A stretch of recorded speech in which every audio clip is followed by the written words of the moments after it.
Good afternoon.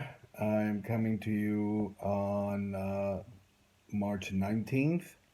I understand it's International Men's Day. So, to all men who are subscribing to this channel, who have subscribed to this channel, or who listen, happy International Men's Day. And again, I come to you with my almost nightly opinions on the Ukrainian crisis. Things are looking very badly for the Russians. I think they understand that they are at a point of culmination. This is a military term developed by Clausewitz in his seminal work on war. It refers to the point at which military cannot function, cannot carry on an operation, that they've reached the point of exhaustion, either because they've run out of men, material, ammunition, and other logistical needs. And I think the Russians are reaching that point. They should be there within the next 7 days. I think they're trying to introduce some new units, but this is hodgepodge. I hope you understand that when you see the Z on Russian vehicles, particularly the Z in a square box, that means conscript. It means that you have conscript units there. The V refers to more professional forces. So you can kind of see how the conscript nature of this military has really caused the Russians no ends of troubles because they're, as I said in my initial talks, conscripts are woeful at offensive operations, particularly complicated ones along several lines, and they perform much better on the defense. Ukrainians largely have a conscript force, but they are on defense, and that gives them the advantage. Defense usually requires a 4-to-1 ratio. I have heard that in street fighting, it requires more like 10-to-1 ratio, which is, I think, one of the reasons why the Russians have not taken any major cities and have held off in attacking Kiev, for example. I think they're trying to take that land bridge by taking Mariupol. Mariupol is hanging on. They have not been able to take that city, although it does. If it falls, it will create a land bridge for the Russians. But I think they're going to use that as a negotiating point in order to try to annex some territory. But I don't think the Ukrainians are going to agree to that. I think territorial concessions for the Ukrainians would be almost impossible. I think that the battlefield conditions will be such where the Russians will have to give up any territories that they've occupied, and they may have to cede some of the Donbass region back to Ukrainians.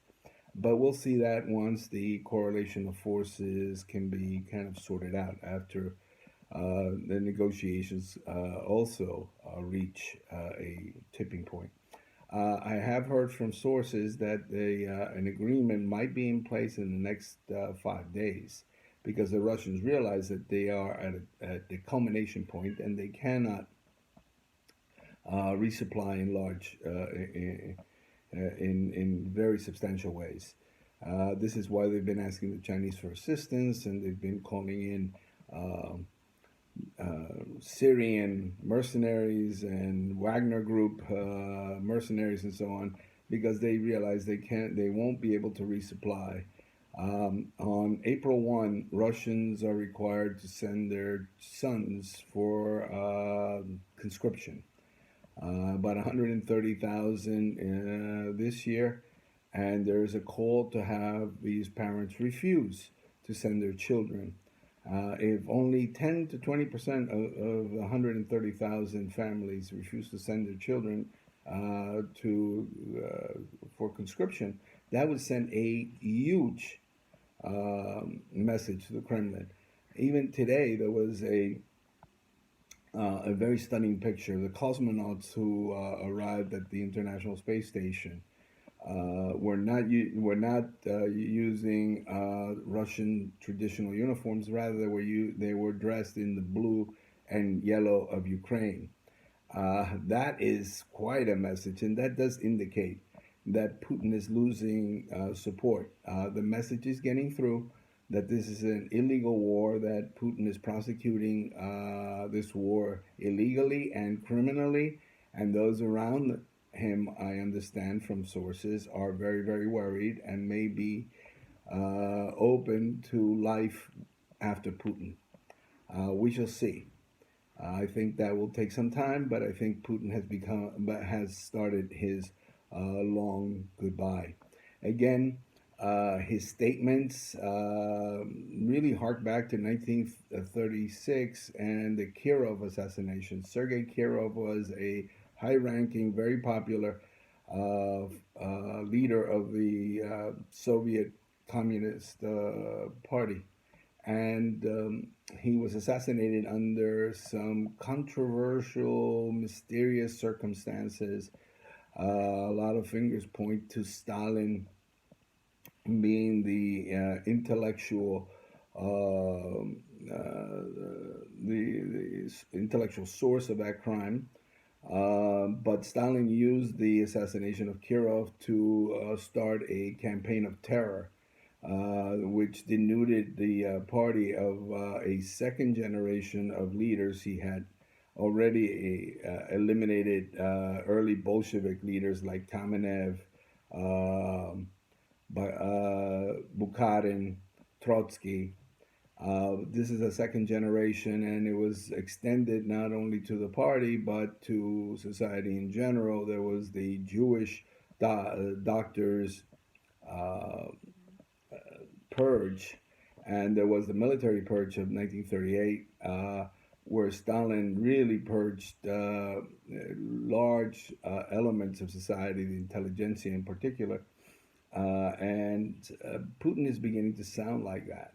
Now, Stalin did not lose power; he died in '53, but the conditions for Putin are not as solid as they were for Stalin. Stalin was able to, as General Secretary of the Soviet Communist Party, was able to place his cronies in every position over an extended period of time with a ruthlessness that I think was not available to Putin, particularly in the early days.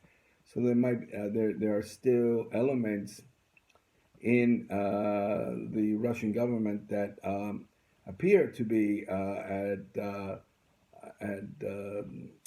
some odds with against Putin, that appear to be at least silently opposed to Putin. A couple of things lead me to say that. First, major intelligence heads of departments have been arrested. There's a report that that some senior members of the FSB have been placed on the house arrest, and that Putin is becoming increasingly isolated. This is not good for Putin. It may lead to his retirement. I certainly hope so. Otherwise, Putin is really following the kind of Soviet style of war and the Russian style of war, which is essentially a medieval form of warfare. Destroy cities, create immense terror.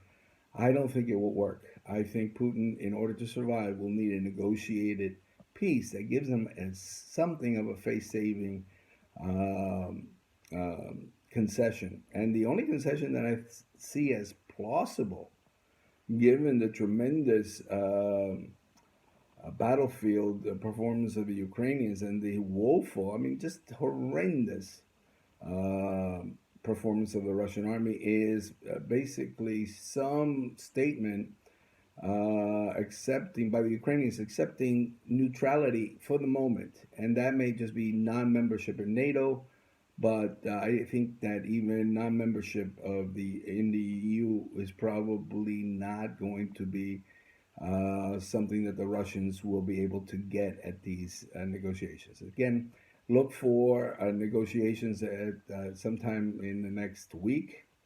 And if not, I think you might be seeing a Russian military collapse. Again, if you like this channel, please subscribe to it. I do appreciate your subscriptions. And if you have any comments, please put them in the comment section. I love to read what you think of the channel. Again, goodbye.